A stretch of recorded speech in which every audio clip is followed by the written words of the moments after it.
No solo ustedes lo compraron. Sí. Ahora el registrador. ¿Alguien quiere adaptar? Pero yo no me digo, yo estoy con tú lo mandas así, po. Te la paso para el email. Bueno, Ya. claro. Bien. Vamos entonces con otro rato. De todas maneras, chiquillos, al final de esta presentación hay un cuadro gigante con todas las fórmulas, cosa que también después lo impriman y está todo. Maravilloso. Sí, el primer certamen es con formulario, el segundo no. Entonces, para que vengan ¿Es a preparados. manito? ¿Ah? ¿Es a manito? A mano. Sí, a mano. Al Lo tiro. único que tiene grupal es el trabajo que tienen que presentar. Es en trío, ¿no? ¿Tienen más o menos los grupos formados? ¿Han manejado otros cursos con grupos típicos o Sí. no tienen que...? Si alguien quiere ser solo, necesita un compañero, me avisa porque no Yo no conozco a nadie porque no soy de otro. Estoy adelantando este ramo. Ah, ya. Está adelantando. Sí, entonces se me pueden unir a algún grupo Eso. si quieren. ¿Cuál fue el máximo? 5. 4 o 5. Ah, Y ya. somos ya. 15, así que... Ahí ya. vamos viendo y quedamos en algún grupo. Para No inscribirte se incluyen en el WhatsApp del curso. no se lo den cosas. Intenta solucionar tu problema. Bien, vamos a seguir. Ratios de solvencia de largo plazo. ¿Qué es lo que tenemos acá? Son indicadores entonces financieros que nos van a describir a nosotros la estructura de capital que va a tener la empresa. La estructura de capital, para que tengan más o menos en claro, es el porcentaje de financiamientos con externo y el porcentaje de financiamientos con interno. Por tanto, qué tan apalancada está, si es que es más con patrimonio o es con deuda. El primero es el típico de todos, que es la razón de la deuda total, que lo que tenemos acá es el activo total menos el capital de la empresa, o sea, en la parte de arriba tenemos lo que es el pasivo exigible, que sería la suma de lo que es el pasivo circulante con el pasivo de largo plazo. Lo voy a anotar acá.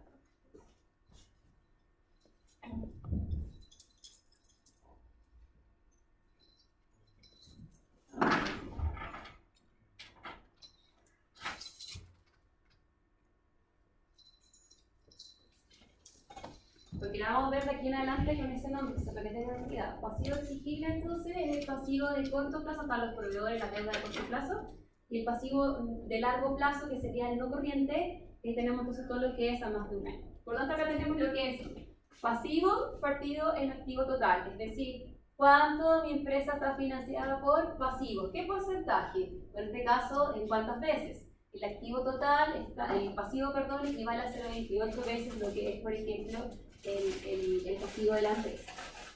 Esto mismo también lo podemos ver en base a lo que sería la deuda, este pasivo exigible, pero respecto a lo que es el capital propio de la empresa. Entonces, una cosa es que ustedes lo vean a los grandes rasgos, al total, y lo otro es que lo vean en base a lo que es financiamiento externo con financiamiento interno. ¿Cuánto es la proporción? Si vamos 50-50 o vamos quizás más cargado a pasivo que a patrimonio, en cuanto a cómo están compensando estos dos financiamientos.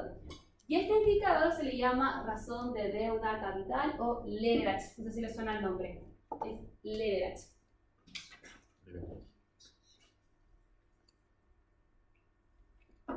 Bien, leverage. La razón leverage, que en el fondo es la proporción que mantenemos del financiamiento externo versus tu financiamiento interno. En este caso acá, por ejemplo, lo que es la deuda total es lo pasivo exigible, lo que es capital total es lo que es nuestro patrimonio. Acá lo estamos viendo en términos de porcentaje. Si tenemos 28% que corresponde a lo que es pasivo, el restante para llegar al 100% tiene que ser patrimonio. Si tenemos 28 veces, entonces lo que es pasivo, el 72 tendría que ser de patrimonio. Lo pueden ver en términos porcentuales, en fondo 28, 72, o lo pueden ver en términos monetarios, en fondo dividir 500 en 1000. Entonces puede ser el fondo completo. Acá lo están haciendo en términos de porcentaje, solamente que lo pasaron a plata para que sea más rápido en el fondo de admisión. Este 0,28 viene de arriba, que serían los pasivos en el activo, y este 0,72 sería el patrimonio en los activos. Bien, en el fondo es para llegar a la otra parte. Los veo medio colgados, voy a devolver.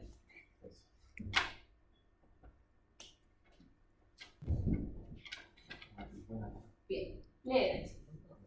El leverage, como lo tenemos anotado acá, es el pasivo exigible partido en el patrimonio.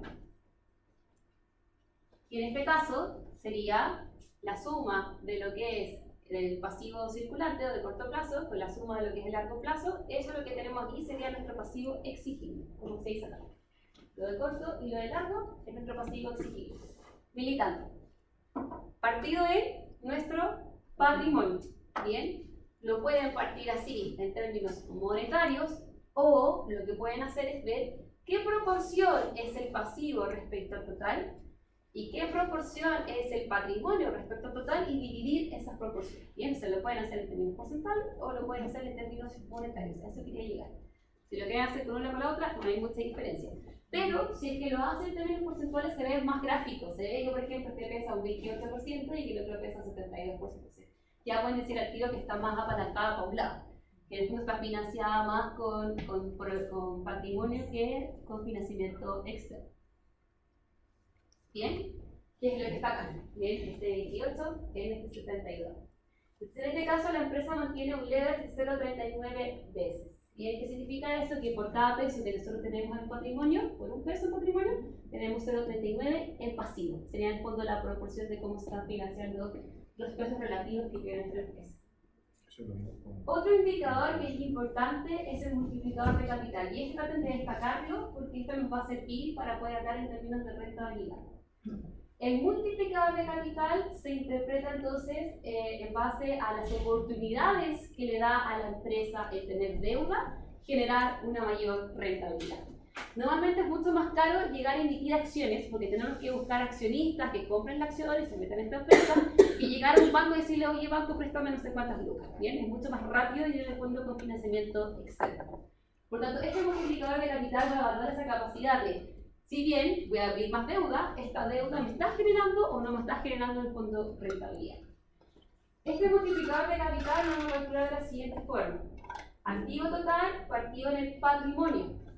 Si mi empresa fuese 100% patrimonio, si mi empresa fuera solamente capital total, ustedes van a ver que el activo va a ser igual a este capital, por lo tanto el multiplicador va a ser igual a 1.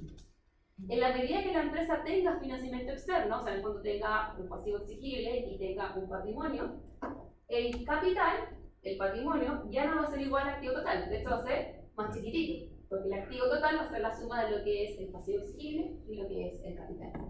Por tanto, como la parte de arriba se les va a hacer a ustedes más grande, en la medida que la empresa empieza a adquirir más deuda y más pasivo y el patrimonio se empieza a achicar, ustedes van a ver entonces que el multiplicador va a empezar a aumentar. ¿Bien? Por tanto, el multiplicador va a ser igual a 1 cuando la empresa no está apalancada, es decir, que solamente financia sus inversiones con recursos internos, con patrimonio. Y en la medida que el multiplicador empieza a aumentar sobre 1, es porque está apalancada, tiene financiamiento externo, y en la medida que esté más apalancada, el multiplicador va a ser mucho más grande que 1. Y en la medida que esté menos apalancada, o sea, tengo menos deuda externa, va a ser más cercano a lo que es el 1. ¿Bien? Como ustedes pueden ir viendo, el multiplicador de capital sirve a grandes rasgos para ir viendo entonces si es que tenemos mucha presencia de deuda o poca presencia de deuda sobre lo que es la estructura total. Son los mismos ratios, los dicen exactamente lo mismo. El de arriba de cuánto es la proporción de deuda sobre el activo total, el de abajo de cuánto es la proporción de deuda sobre el patrimonio, y el tercero ve en el fondo si es que hay existencia o no de deuda, por lo tanto cuánto es el multiplicador por estar apalancados. ¿Bien? Los tres indicadores hablan sobre endeudamiento. Por lo tanto, mientras los tres vayan aumentando, significa que hay más deuda en la empresa, está más apalancada. Eso va a ser bueno, va a ser malo, vamos a tener que verlo en términos de rentabilidad. ¿Bien? Ustedes pueden comparar, por ejemplo, que Cencosud tiene más apalancamiento que lo que pueden ver, por ejemplo, con Ripley, pero claro, porque Cencosud tiene más unidades de negocio y consolida todo esto, versus que Ripley quizás tiene solamente una unidad de negocio. Por lo tanto, las empresas pueden manejar distintos niveles de apalancamiento, pero no son comparables entre ellas. La única forma de ver si es bueno o malo para ellas es ver su rentabilidad propiamente tal. ¿Se va entendiendo, no? Bien. El hecho de tener deudas hace que la empresa tiene que pagar un gasto financiero, tiene que pagar en el fondo un gasto de interés. Entonces no podemos empezar a pedir deuda como locos porque la empresa esté apalancada para comprar más maquinaria si tenemos que pagar este gasto de interés y tenemos que ver si en el fondo podemos pagar o no pagar este gasto de interés. Para poder ver esta eficiencia, si alcanzamos a cubrir o no, tenemos estos indicadores que se llaman de cobertura. Estos indicadores de cobertura entonces nos van a servir para poder ver si alcanzamos a cubrir las obligaciones. Y en primera instancia tenemos lo que es la cobertura de intereses. La cobertura de intereses lo vamos a calcular en base a lo que es el EBIT. El EBIT, chiquillos, es la utilidad operacional que ustedes ven dentro del estado de resultados, que está escrito en inglés. Earnings before interest and taxes. Entonces, por ejemplo, si ustedes tienen los ingresos menos el costo de ventas, esto nos da el margen de contribución, menos los GAP y las depreciaciones, ustedes van a tener entonces la utilidad operacional. Bien, esta utilidad operacional se le llama el EBIT en inglés. Bien, utilidad entonces antes de intereses y de impuestos. En el fondo es el cuento que yo les decía de vender y con lo que me estoy quedando después de los costos, pero se va incluyendo lo que es la depreciación. Por lo tanto, acá nosotros podemos ver si alcanzamos a cubrir o no alcanzamos a cubrir lo que es el gasto de interés. El gasto de interés es una cuenta que viene después, que eso se escribe gasto de interés o gasto financiero. Entonces, en el fondo, si es que esta utilidad alcanza a cubrir o no alcanza a cubrir esta. Si la alcanza a cubrir justo, si la alcanza a cubrir con creces, porque si la alcanza a cubrir justo, significa que todo lo que viene después le va a restar y quizá no va a tener utilidad. O al revés, va a terminar con cero. Va a depender del fondo si es que tenemos compromisos que solventar o no. Por lo tanto, esta cobertura de intereses solamente se centra en saber si la empresa vende, cobra, me quedo con tanto, alcanzo a cubrir o no alcanzo a cubrir. Pero para que tengan cuidado que igual la empresa tiene otras fuentes que solventar, porque al final el indicador no está siendo muy útil en la práctica. En este caso, la empresa que nosotros estamos evaluando, que es Prufrock, tiene entonces una cobertura de interés de 4,9 veces, es decir, que su EBIT alcanza a cubrir 4,9 veces lo que es su gasto financiero. Eso es muy bueno, porque tiene para cubrir y le alcanza para cubrir más. Por lo tanto, yo podría empezar a aumentar la deuda, aumentar este gasto de interés y aún así no podría empezar a cubrir, pero se va a ir achicando en el fondo esta cobertura. ¿Se entiende, no? Ya.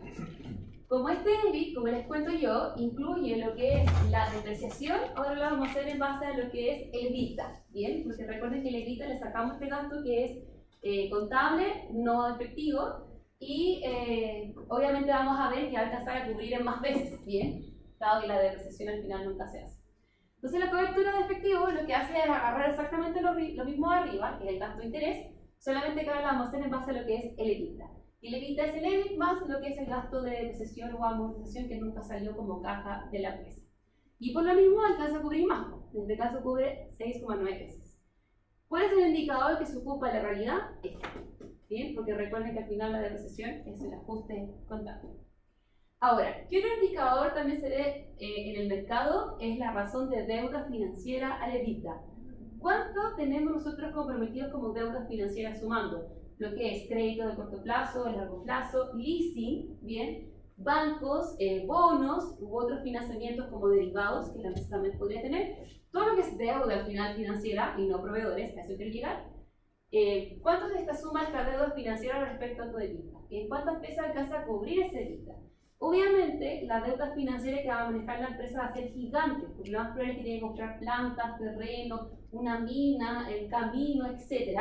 Y el EBITDA es por periodo, es lo que estoy generando en este momento. Obviamente, si yo veo el estado de resultados de septiembre, voy a ver un EBITDA así. Pero es que si yo veo el estado de resultados de diciembre, va a ser el fondo del año completo. Por lo tanto, lo que me sirve esto como comparación más que nada es para ver si hasta el momento cuánto es la proporción y si me alcanza a cubrir o no. En la práctica no les va a cubrir. De hecho, en el mercado, las razones de deuda financiera de EBITDA normalmente siempre están en 5 si es que una empresa de inversiones. Bien, las empresas de inversiones son las que agarran la plata y la invierten en fondos y van generando intereses, por lo tanto tienen que endeudarse de repente para poder invertir en más fondos. En esos casos, el ratio es de 5. Pero por una empresa común y corriente se mueve entre 2 y 3, es decir, que en el fondo la deuda es 2 veces más alta de lo que es el EBITDA. En teoría sería como que demoraría 2 años, si te ocupara todo ese EBITDA sin pagarlo, pero no lo hace.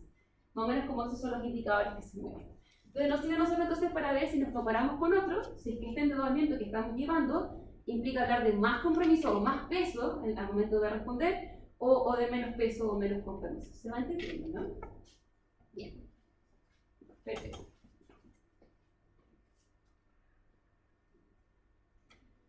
Bien, ahora que ya vimos lo que es el endeudamiento y más o menos podemos describir si la empresa está financiada con deuda o más con patrimonio, Lo que vamos a centrarnos ahora es más en ratios o medidas, indicadores que tienen que ver con la actividad de la empresa.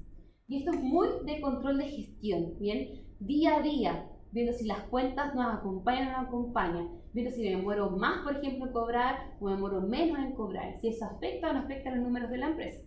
O al revés, si el inventario está demorando mucho o poco también en salir. En este caso vamos a hablar de indicadores que son de actividad, que tiene que ver más que nada con el teje-maneje que lleva la propia empresa. Vamos a hablar primero entonces sobre la rotación de inventario y su permanencia. La rotación propiamente tal se entiende como las veces que va saliendo y va entrando el inventario durante un año. ¿Cuántas veces rota? Viene, entra, sale, sale. Se supone que uno fabrica, lo mete en la bodega, se vende, entra otro, se vende y entra otro y así vamos en el fondo cumpliendo un ciclo. Entonces la rotación de inventario se mide en veces y va a indicar cuántas veces esto se va moviendo durante el año. El problema es que yo no puedo decir, por ejemplo, que mi empresa mueve inventarios 3,2 veces y que la de ustedes mueve inventarios por 5,2 veces. Como que no se entienda a grandes rasgos qué significa que sean 5 que sean 3. Por lo tanto, la rotación, chiquillos, que vamos a ver ahora, nos va a servir a nosotros para poder convertirlas y ver en días. Y ahí yo puedo decir como sí, tú efectivamente te demoras 5 días en fabricar el producto, meterlo en la bodega y venderlo, o yo me demoro 10 días, por lo tanto yo soy más lento operacionalmente y tú eres más rápido operacionalmente. Las rotaciones, entonces, como les digo, nos sirven de pie para poder evaluar la cantidad de días que nos estamos demorando. Y por lo mismo les digo yo que es como más del punto de vista del control de gestión, para ver si vamos llevando en el fondo un buen comportamiento.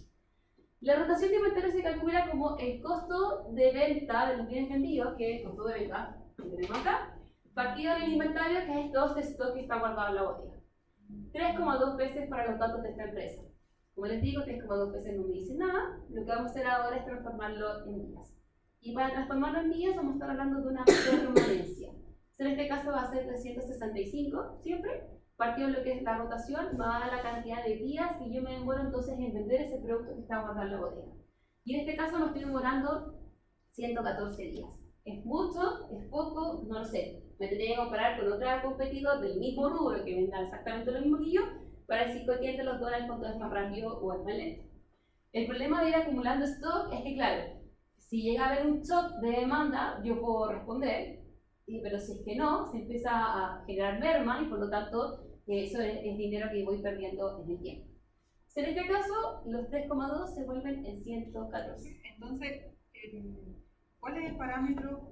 Porque dice que hay que compararlo con un periodo anterior o con una empresa que sea similar. Cuando vamos a clasificarlo para el tipo de liquidez, lo que teníamos anotado la vez pasada, es siempre la más 1, 1 o más 2, menos 1. Claro, acá no hay un parámetro, no hay como un rango de aceptación.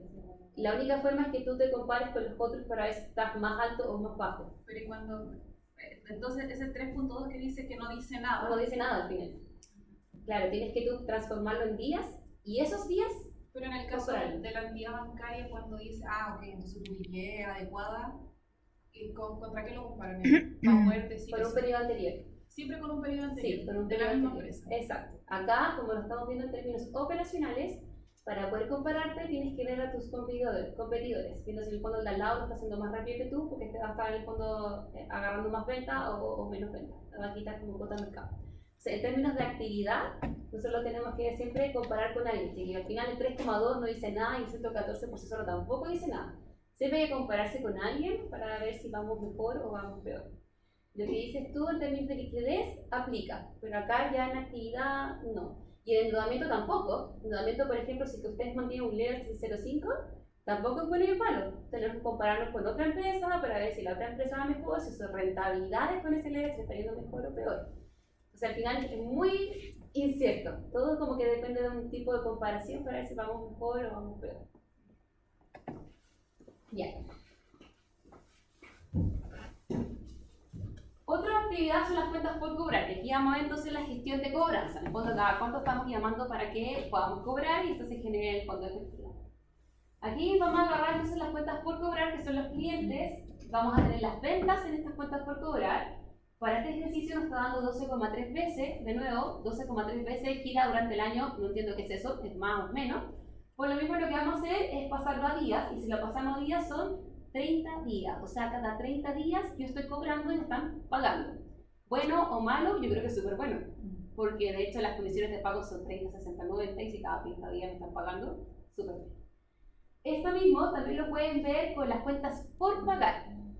Si fuesen las cuentas por pagar, acá serían entonces las compras que le hacemos los proveedores y las cuentas por pagar, que son las deudas que mantenemos con proveedores. Hacemos exactamente el mismo ejercicio y podemos ver cuánto nosotros nos demoramos con proveedores. El tema es que somos nosotros, entonces como si ustedes se quieren demorar más o menos porque están manteniendo una mala relación con sus proveedores. Por tanto, el análisis no va para ese lado. Acá sí nos podemos comparar, por ejemplo, que Ripley cobra más rápido que Cencosud, por ejemplo, o que Líder con Jumbo, y eso afecta o afecta la liquidez que podría también la empresa. Entonces, al final acá nos vamos a quedar con la idea de que la vamos a estar siempre hablando de términos de días, ¿está bien? Para poder compararnos con los demás. ¿Para qué nos sirve todo esto? Porque de esta manera nosotros podemos ver cada cuánto vamos a estar generando efectivo. Bien, en este caso vamos a estar entrando efectivo cada 30 días. Por el lado del inventario, cada 114 días se vende un producto. Por lo tanto, nuestro ciclo en generar efectivo se puede ir agrandando o achicando en la medida que me muere más o me muere menos. Este ciclo se le llama el ciclo operacional. El ciclo operacional lo que va a medir en este caso es los días que yo me demoro en meter el producto en la bodega y que se venda y que luego sea cobrado. Bien, en el fondo se vuelva un efectivo real. Porque recuerden que yo lo puedo vender y lo puedo vender a crédito. Por lo tanto, no entró plata, sino que en este caso está entrando cada 30 días. Entonces, en nuestro ciclo operacional de esta empresa estaríamos sumando los 114 días que teníamos de existencia, en días, y los 30 días que tendríamos entonces para cobro. O sea, en teoría nos estamos tomando 144 días en generar en el fondo efectivo de una venta. O sea, en el fondo si esto yo lo voy viendo todos los días, o sea, hoy día vamos a 114 días y llega al efectivo, mañana van a ser 114 días más y así va entrando en el fondo de efectivo cada día, pero que va desfasado en el tiempo. Si yo quisiera ver ahora mi gestión en base al pago a los proveedores, porque si bien ya cobré, pero tengo que pagar las obligaciones, nosotros vamos a estar evaluando lo que es el ciclo de caja. El ciclo de caja al final hace toda la vuelta del movimiento del efectivo, entre que yo fabrico el producto, lo meto en la bodega, se vende, lo cobro y le pago a los proveedores. ¿Cuánto es lo que yo me demoro en hacer todo este ciclo? A ver si estoy en el fondo, tengo una gestión más rápida o tengo una gestión más lenta, porque también es una ventaja competitiva. Y por lo mismo el ciclo de caja se va a calcular ahora como el ciclo de caja operacional, que es el anterior, que es la suma de la existencia con los días de los clientes, el cobro de las cuentas por cobrar, y le vamos a restar ahora el pago que son de los proveedores. Entonces, por ejemplo, si yo me estaba demorando 144 días en vender y en cobrar finalmente, yo le voy a restar lo que me demoro en pagar a los proveedores. En Chile tenemos la política de las pymes que tiene que ser a 30 días, ¿bien? Pero pongamos que nos estamos demorando 35 días o 34 días, como para cerrar el fondo el número. O sea, en nuestro ciclo total, entre que yo vendo, cobro y pago, me estoy demorando como 120, 110 días. ¿Bueno o malo? No sé. Yo tengo que comparar con otra empresa, ver si se demora más o menos, para la empresa que es el mismo producto, para ver si tenemos alguna ventaja competitiva en el mercado. Somos los más rápidos o somos los más lentos. ¿Se va entendiendo, no? Ya. Entonces, las mismas fórmulas que vimos delante, pero de manera ya resumida, para poder calcular lo que es el ciclo de caja y el ciclo operacional. El otro fue... Ya. El otro indicador de actividad que nos está quedando, para poder pasarnos ya a ver lo que es la rentabilidad en sí, es la rotación de los activos totales. Aquí queremos ver en el fondo si es que el activo total, la suma de todo, lo que es el efectivo, las cuentas por cobrar, inventario, planta, todo, genera o no genera venta, porque la gracia es invertir y que vendamos, si no vamos a estar acumulando valor y no sirve de nada. Por lo tanto, lo que va a hacer la rotación de los activos totales es ver cuánto es la cantidad de ventas que generamos por las inversiones que mantiene la empresa. ¿Qué pasa ahora si yo compro una máquina y la máquina vale 15.000? Esos 15.000, ¿cuánto me contribuyen a venta? La máquina puede ser que yo estoy arrendándola y genero venta por eso, o puede ser que la estoy utilizando en un camino y con eso después construyo una carretera y cobro. Por lo tanto, queremos ver si esa gestión de activos, que es el nombre técnico, es favorable o no favorable para la empresa. Y para eso lo vamos a calcular como las ventas que mantienen para el periodo partido lo que es el activo total. En este caso las ventas eran 2.300, el activo total era 3.500, por lo tanto es 0,64 veces. Es decir, que yo genero, o que las ventas es un 0,64 veces lo que es el activo. Si lo quieres ver más fácil, veanlo así. Si el activo tuviese valor de 1 peso, el valor de las ventas sería 0,64. Por lo tanto, por 1 peso y yo tenga invertido en activo, genero 0,64 como venta. Bastante bueno. De hecho, porque por 1 peso me estoy quedando con casi 1 peso arriba también como venta.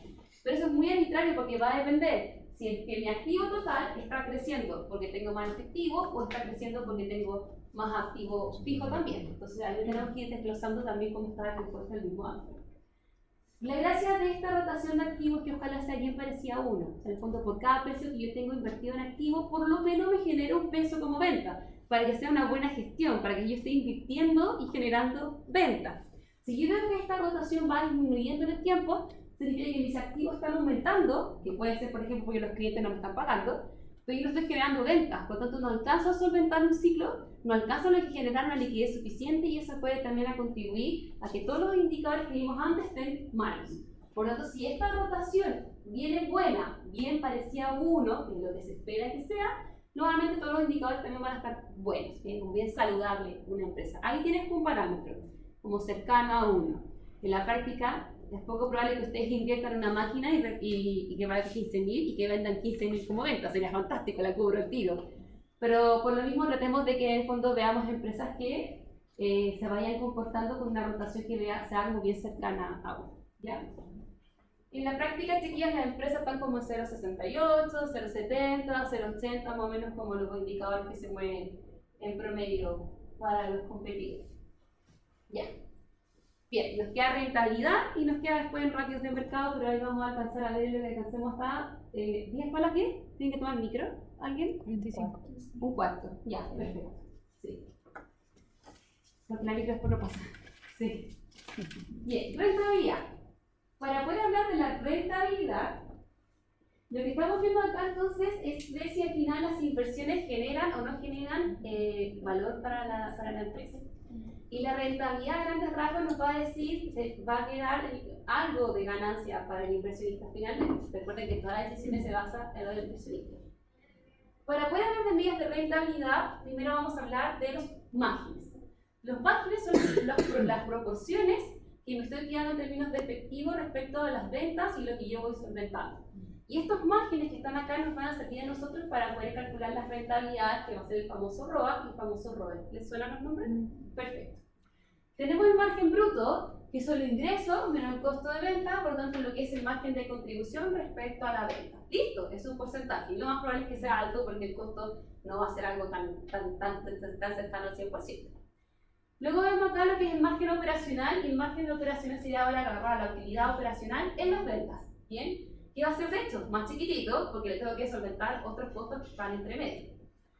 El margen EBITDA, en cambio, es solamente agarrar lo que es el EBITDA, que recuerden que era el margen operacional, el EBIT, sumándole lo que es la depreciación, por lo tanto, el EBITDA, en términos de los ranqueos, sería como acá al medio.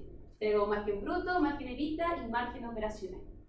Y el margen neto es la última línea, la que teníamos acá como utilidad neta después de impuestos, que la agregamos acá, que es en el fondo nosotros llegamos y repartimos lo que es los dividendos.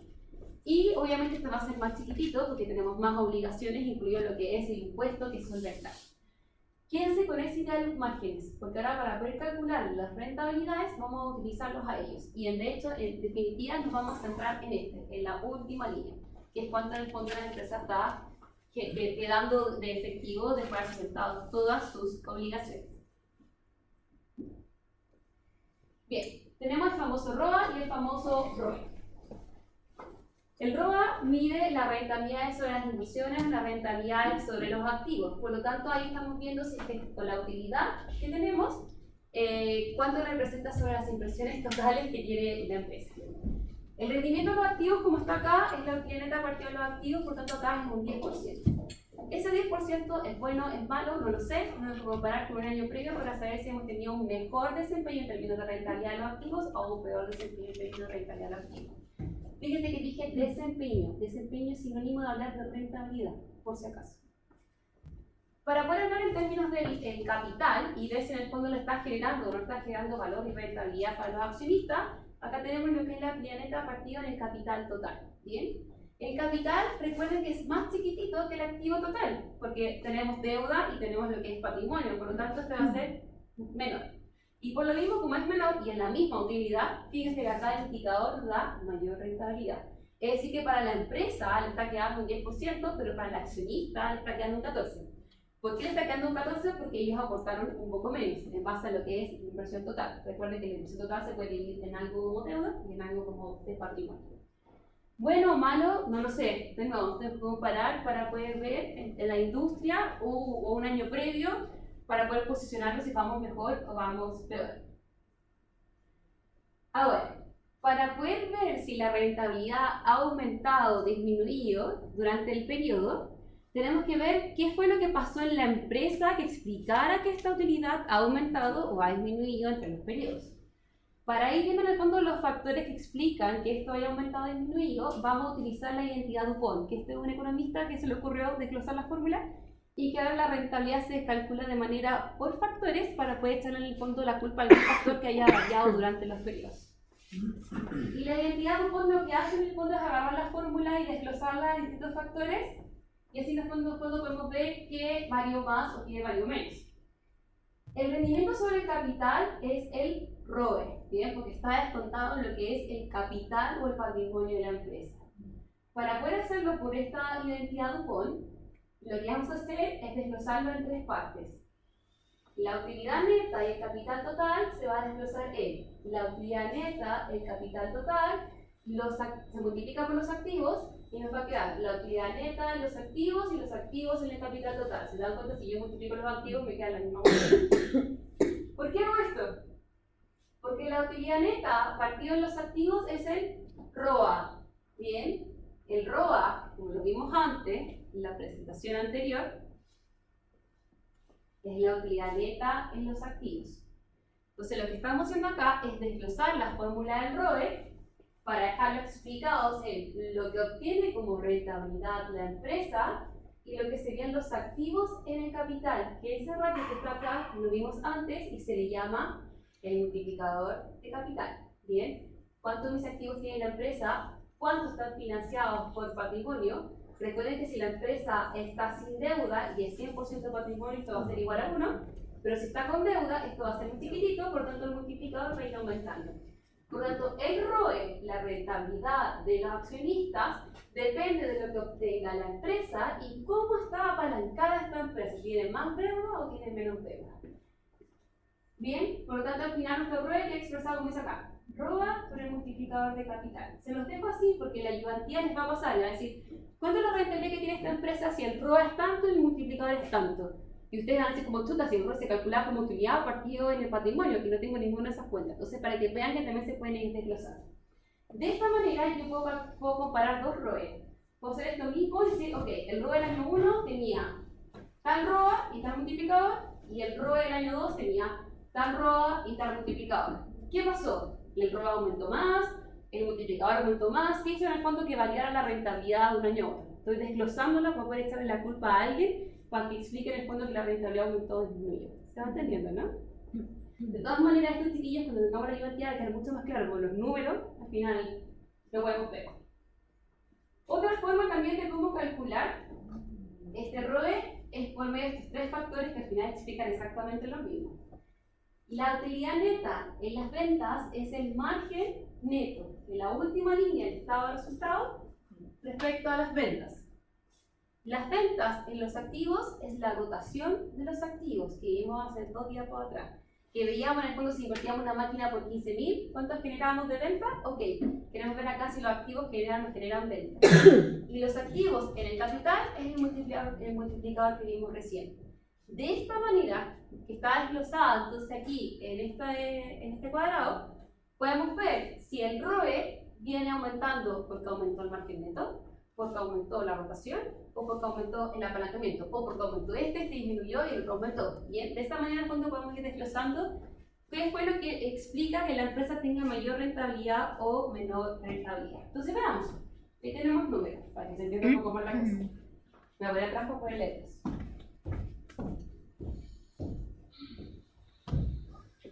Bien, entonces dijimos que el ROE De manera DuPont se puede calcular como el margen de utilidad, que es la utilidad partida en las ventas, la rotación de activos, que es las ventas partido en el activo, y el multiplicador de capital, que es el activo partido en el patrimonio o capital.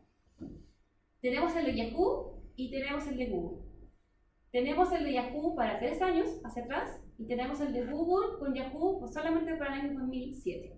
Ahí podemos compararlo entre uno y otro. Bien, primero veamos el de Yahoo. Fíjense que del 2005 al 2007 la rentabilidad aumenta o disminuye. ¿Qué pasa? El ROE. En el tiempo, el 10% termina en 6,9%. Va disminuyendo. Chuta, va disminuyendo. ¿Qué le pasó? Veamos los factores. Si partimos de la derecha a la izquierda, fíjese que el multiplicador de capital se mantiene más o menos muy parecido, en 1,26, 1,24, 1,28, no tenemos mucho que decir. La rotación 0,4, 0,5, 0,5, también muy parecido, tampoco tenemos que decir. Pero vemos la utilidad, y la utilidad pasa de un 16% a un 9%. Por lo tanto, que la rentabilidad de la empresa haya tenido un peor desempeño, o en este caso un desempeño menor, durante el tiempo viene explicado principalmente por una pérdida de margen de utilidad que ha tenido del 2005 al 2007. ¿Se va entendiendo, no? Sí. Entonces vamos a echarle la culpa de por qué la rentabilidad mejor o peor. Ahora, ¿por qué el margen de utilidad disminuye? Pueden haber pasado un montón de cosas. El margen de utilidad, recuerden que es este. Es la utilidad neta sobre la venta. Por lo tanto, significa que puede haber vendido menos, tenía más costos, se quedó con menos. Como también puede ser que vendió más, pero le salió más caro, y también vendió con menos. Entonces ahí ya tendríamos que ir a ver el fondo del estado de resultados para ver por qué está teniendo una menor utilidad. O tuvo que vender más barato. O también lo vendió más barato. Si lo comparamos ahora con Google, ¿vamos mejor o vamos peor? Vamos peor. A grandes rasgos, en términos de rentabilidad, vamos peor. Pero si vemos los indicadores, ¿Google está más apalancado o menos apalancado que Yahoo? Veamos el multiplicador de capital. Recuerden que a mayor multiplicador de capital, mientras más grandes, es más apalancamiento. Está menos apalancado Google que Yahoo, y siendo que tiene menos deuda, tiene mayor rentabilidad. Pero claro, viene explicado por su margen de utilidad. Bien, tiene un margen de utilidad del 25% que Yahoo en su vida lo ha logrado, según los datos que están ahí. Y en términos de rotación, más o menos parecido. Bien, eso es lo que yo espero que hagan ustedes, chiquillos, en el certamen. En el fondo, vean las rentabilidades, por qué varía esta rentabilidad y argumenten en base a los que están en los indicadores. ¿Se va entendiendo? Sí. ¿Sí? Ya.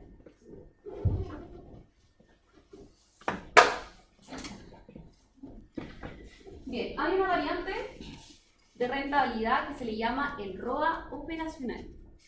Si bien el ROA es la rentabilidad de la empresa, que nosotros la calculamos en base a la utilidad neta sobre el activo total, como está en la primera línea, del 10%, también hay una forma de calcularlo en base a lo que es la utilidad operacional.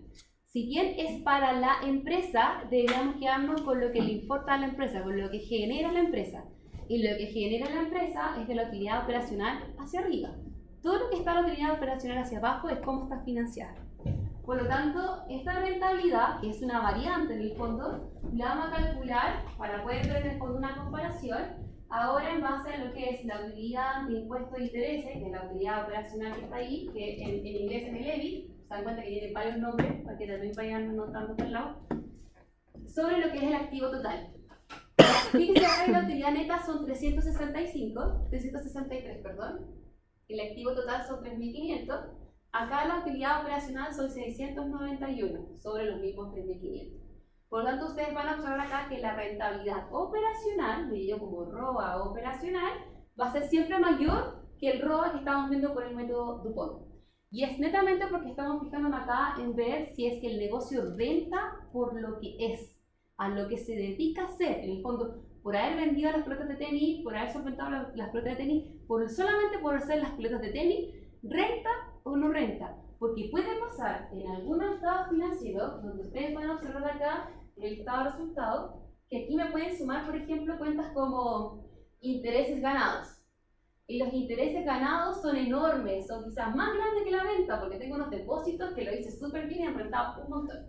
Por lo tanto, la utilidad neta va a venir en el fondo explicada quizás por estos intereses ganados que no tienen nada que ver con la operación y que no estarían explicando de hecho la rentabilidad del negocio propiamente tal. Por esos problemas es que se calcula entonces esta rentabilidad, pero en base a lo que es la utilidad operacional, que sean las ventas menos todos los costos que son operacionales. Y por lo mismo los locales van a dar a ustedes distintos porcentajes. Ahora, ¿cuándo nos vamos a utilizar esto?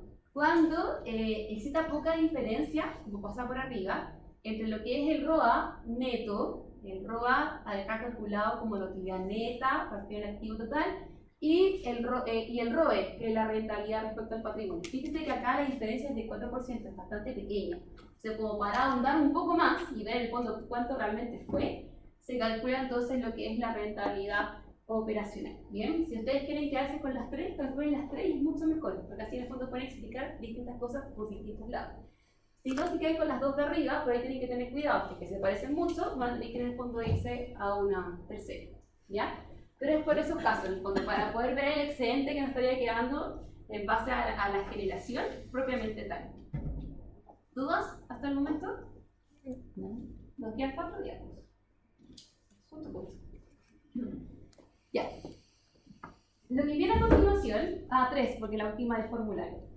Lo que viene a continuación son los últimos indicadores, para que se den cuenta que son altos indicadores, y la única lógica es que ustedes se los de memoria en la práctica, chiquillos, porque para la solemne, o sea, para el certamen y para los formularios. Pero si ustedes se dedican a trabajar en banco, o se dedican a trabajar en empresas evaluadoras de riesgo, o quieren en el fondo emprender algún negocio, están obligados a calcular todos estos indicadores al final. Bien. Los indicadores de mercado a nosotros nos va a servir para poder comparar si es que nuestra empresa es atractiva o no es atractiva a ojos de inversionista. En el fondo, si yo salgo a vender su acción, ¿se va a vender o no se va a vender? Por lo tanto, aquí lo que vamos a verlo es como ojos de inversionista, como si nosotros fuésemos los accionistas a ver si nos conviene o no nos conviene meternos a esta empresa. Ya no es visto un lado empresarial, como lo veíamos antes, sino ya por el lado de una accionista. Estos indicadores son pocos, son 4. El primero es la utilidad por acción. ¿Les suena el nombre? Utilidad por acción.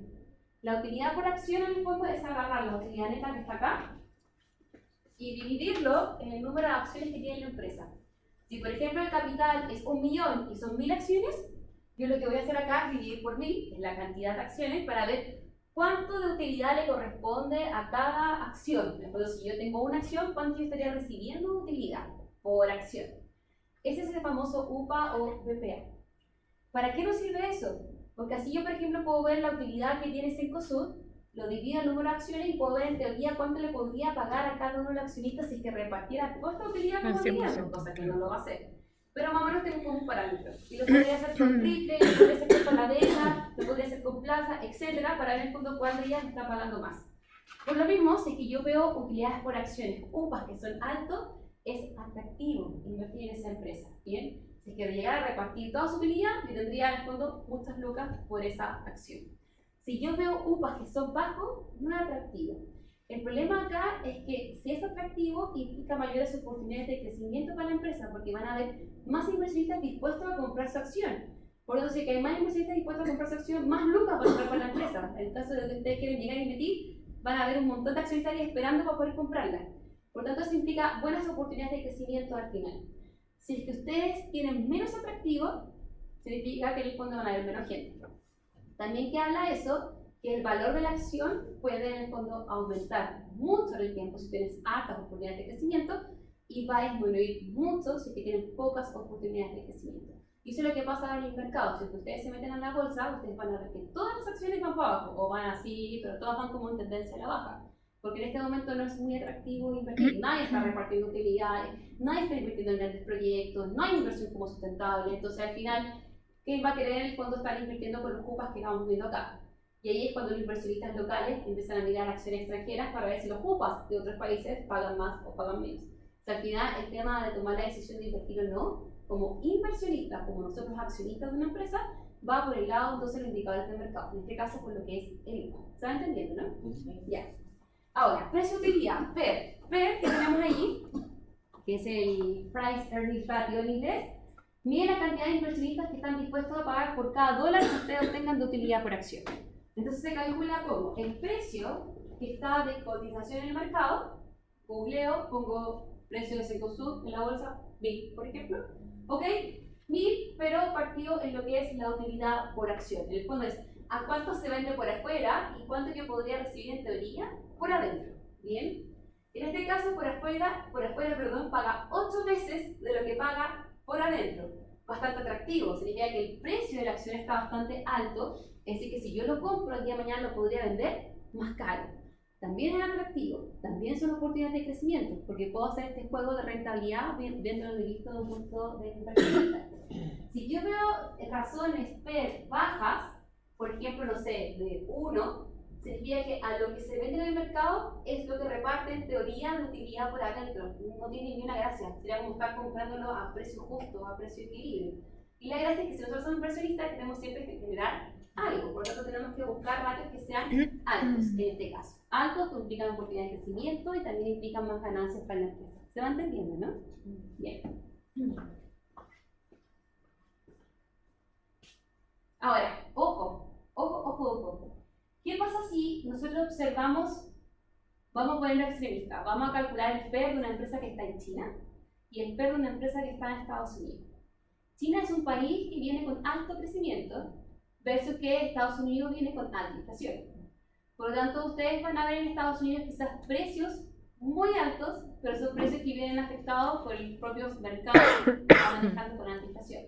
Por lo mismo, ustedes podrían ver, por ejemplo, que Estados Unidos tiene un PER de 20 y China tiene un PER de 11. ¿Bien? Si nosotros observáramos a grandes rasgos, diríamos como no, invierto en Estados Unidos sí o sí porque su PER es alto, pero ojo, igual tienen que evaluar como la condición del mercado local, porque puede ser algo propiamente tal, quizás todas las empresas en Estados Unidos siempre están en 20 y es algo normal, por lo tanto al final no sería un punto comparativo entre China y Estados Unidos y eso implica un riesgo al momento de invertir.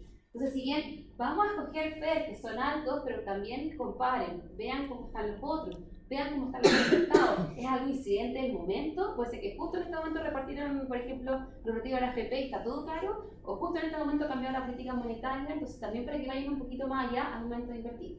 De todas maneras, esto lo vamos a ver en la segunda parte del curso, que es con los modelos de acciones en financiamiento a largo plazo, pero para que vayan viendo más o menos qué implicancias vamos a estar hablando.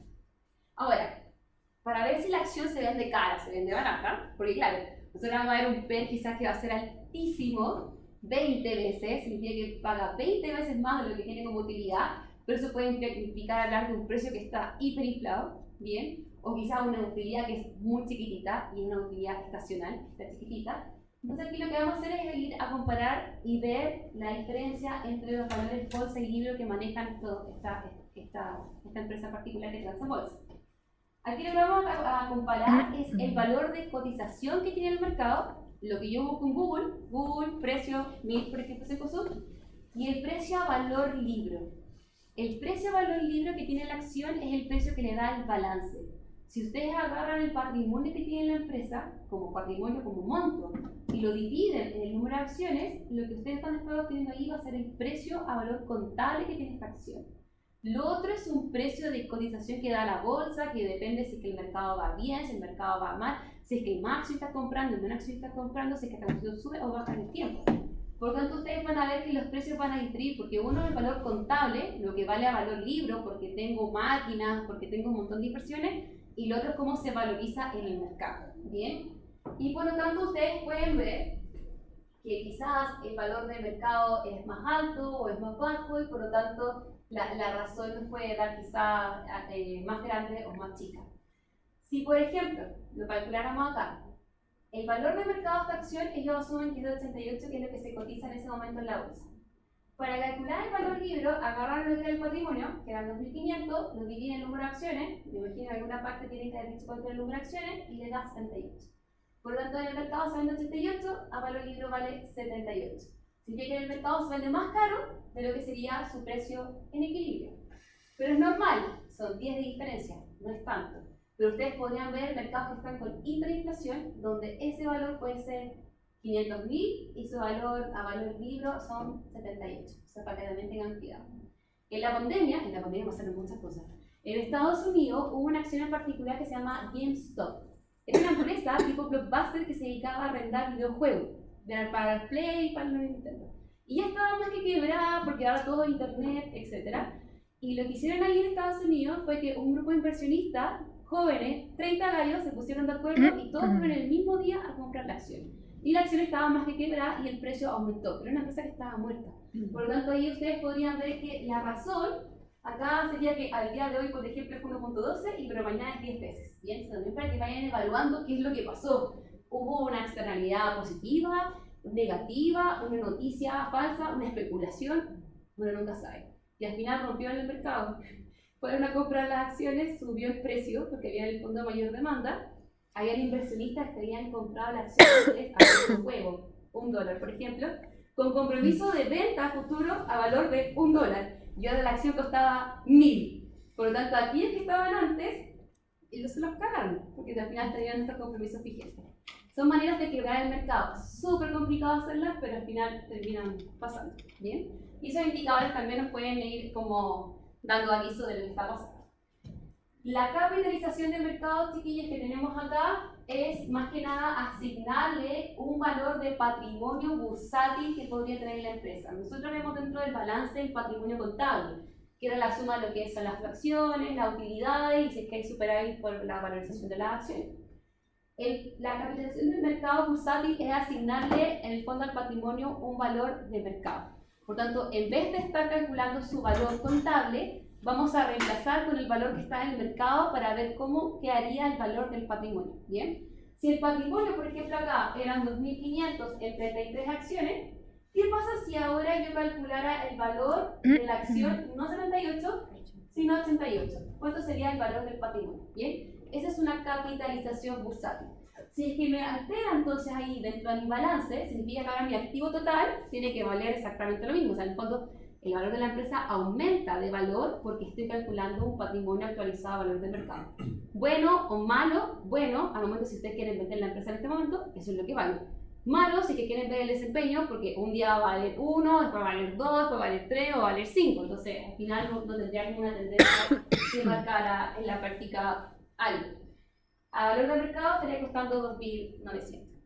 Y por último, para dejarlos ir ya, pasamos a esta materia. Yo pensé que me iba a alcanzar. Bien. El valor de mercado de la empresa lo vamos a calcular en base al valor de comercialización que tendría a valor de mercado y no a valor contable. Y en ese caso, como les digo yo, lo que vamos a hacer entonces es recalcular el monto del activo total, pero ahora considerando que el patrimonio está a valor de mercado. Por lo tanto, para poder calcular todo el balance, tendríamos el valor del patrimonio a valor de mercado, que es la capitalización bursátil, el valor de mercado de la deuda. ¿Qué significa el valor del mercado de la deuda? Es la deuda actualizada a valor del mercado. Por ejemplo, si ustedes están financiados por un bono, el bono al día de hoy se emite a un valor y al día de mañana se emite con otro valor. Por lo tanto, en este momento el precio del bono es 1 y mañana va a ser otro. Si yo calculo el balance de este momento es 1, si calculo el balance del día de mañana va a ser otro. Por lo tanto, acá se va actualizando el valor del mercado que tenga la deuda a ese momento, igual que lo que es con el precio de la acción. Eso pasa con las empresas que emiten bonos, por si acaso. Y le vamos a restar el efectivo. Bien, y le vamos a restar el efectivo porque en teoría esta diferencia de valor significa que si aumenta mi patrimonio porque tengo acciones que son más caras, al venderse más cara en mi acción, en teoría tendría que haber dado efectivo por esa venta de esa acción. Por tanto, vamos a netear en el fondo esa diferencia que podría haber en base a la capitalización del mercado. Eso se le llama entonces el valor de la empresa y les va a servir mucho si es que están en evaluación de proyectos, si tienen que calcular algún múltiplo. No sé si lo han visto hasta el momento, lo van a ver más adelante, para poder entonces valorizar la empresa a valor de mercado, como darle un equilibrio. Bien, ¿para qué me sirve entonces este valor? Para el múltiplo, que lo van a ver entonces en el rango. El múltiplo, valor de la empresa, es un ratio comparativo respecto a la industria para ver si las otras valen más o valen menos que la mía en base a lo que es un valor de mercado. Obviamente yo no puedo comparar el valor que tiene ese concepto de valor de mercado con el que tiene, por ejemplo, Ripley, porque si bien venden lo mismo, no tienen las mismas unidades de negocio. O sea, por tanto, no puedo decir que esta vale 10, esta vale 20 y una vale más que la otra. Entonces, para poder tener como un punto de comparación, igual que con los ratios que veíamos antes, lo calculamos como un múltiplo. Y en este caso está calculado como el valor de la empresa, que es calculado entonces a valor de mercado, partido en la generación propiamente tal que tiene cada una de ellas. En base a lo que es múltiplo, yo puedo decir, ok, yo tengo un múltiplo de 1, tú tienes un múltiplo de 2, por tanto, quien tenga el múltiplo más alto es en el fondo quien lleva un mejor valor de mercado en la industria, con el fondo para poder compararlas, ¿bien? En evaluación de proyectos les van a pasar eso, porque hay una empresa que va a valer una cosa y la otra empresa va a valer otra cosa y también pueden comprar qué tipo de estrategia o qué tipo de productos genera también mayor valor. No, y es que evaluación yo lo tuvimos. No, Ayer. tuvimos taller. Bueno, Pues pero tenemos me evaluación. hicieron calcular esto y lo vimos mucho. ¿Viste? Y ahora ya cachan algo. No sé. Bien. Ah, no sé tú. Ah, claro, en YouTube. Ya chicos, entonces acá están todos los papeles que vimos el día de hoy, y yo de verdad pensé que no íbamos a alcanzar. Para que lo impriman, se lo aprendan, de todas formas igual el certamen va, pero para que sepan, por ejemplo, dónde sacar la utilidad, dónde sacar la venta, dónde sacar, por ejemplo, el EBITDA, la utilidad operacional, etc. Recuerden en el fondo estudiar en base a lo que es un balance, porque al final de repente cuesta, hay tantas cuentas en el balance que uno se termina confundiendo, entonces traten de ir con un balance al lado para estar, ya, la cuenta por cobrar, no sé qué. Pero estos son los indicadores que vamos a ver. Y en base a estos indicadores, nosotros vamos a hacer la ayudantía que es en 2 clases más. ¿Ya? Súper. Ya, La próxima clase es online. la próxima clase es online. Bien, así que ahí nos conectamos por Eso tengo que anotarlo, se me olvida. completa. Sí, completa. Chiquillos, cuando yo hago clases online, normalmente la hago como de 2 horas siempre. Pues así están conectados 2 horas y después ya está. ¿Ya? Como para que vengan con la idea de si quieren tomar un café, lo dejan ahí al lado, pues, para que no vamos a hacer break. ¿Bien? ¿Es posible partir la clase desfasado en 10 minutos? ¿Sí? 10-15 minutos, porque, claro, uno va de aquí a la calle, entonces. No hay problema. Wow. ¿Qué Pero pasa si ahí? online, no. Sí, es que las que trabajamos presencial, te vas ya, de ahí a tu ya, casa sí, ok, ya. y te agarras todo el taco a las 6 y tanto de la tarde, entonces sí. Sí, es horrible. Ya, chicos. ¿De quién es el cargador? ¿Qué voy a buscar yo? ¿Algo voy a buscar? ¿Qué te voy a No buscar? sé. No sé, Cami. Está ahí porque no sé. Ya sé. Ahora sí. Sí, espérame. A estudiar ahora la casa. Claro. Olvídalo. Nosotros tenemos prueba el lunes. De método. Sí, es que no sabemos todavía. El profe no nos ha dicho nada. ¿Qué cosa? Ahora se la encargaba, ya se la encargaba la ¿En pareja? ¿Con? Ah, sí, con los controles en pareja, con notebook, con todo. Sí, sí. ¿Qué? Con ayuda, con preguntas. Ah, sí. ¿Con cuaderno en mano, todo, güey? ¿Cuánto dura? Los controles Con y cuaderno te en ayuda el mano. tema. ¿Cuánto dura? Vas, le preguntas y él te va a decir. Y te va diciendo qué hacer. Ya. Pero con los controles no Pero tiene la prueba de. No, para la Se la segunda. voy Entonces también acá dice cuaderno, computador, Sí. todo, ayuda, respuesta. y no más de 4 personas. Aprovechenlo No, mientras son de puedan. Son de dos. ¿Cuánto duran ahora los controles? No. ¿Por qué me hicieron creer que había un ramo de evaluación de proyectos después de esto? esto?